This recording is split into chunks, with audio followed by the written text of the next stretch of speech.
জান্নাত পেতে হলে সম্পূর্ণ সারেন্ডার করতে হবে আল্লাহর কাছে।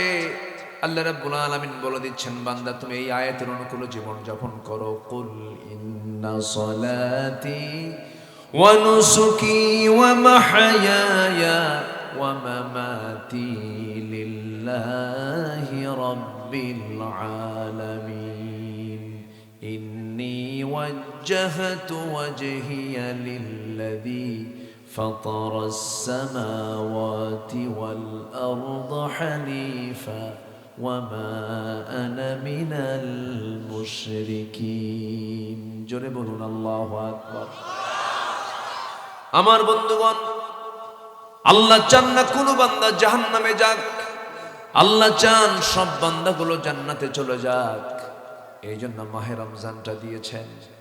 মাহে রমজান একটা কোর্স, 30 দিনের কোর্স। কয় দিনের বলেন? 30 দিন সমান কয় মাস?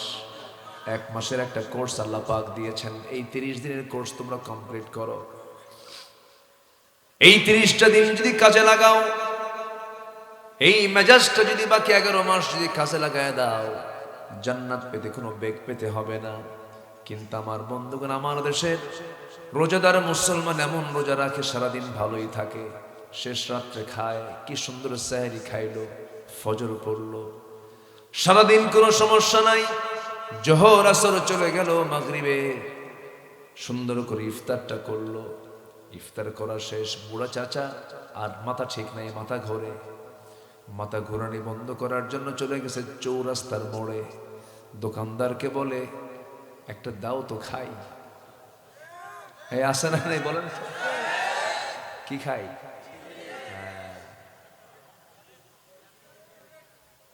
একটা বিড়ি খায়া বলে, আরেকটা দাও, দিনে খাই নাই তো। সকালেও বাদ পড়ছে, কাজা আদায় করি।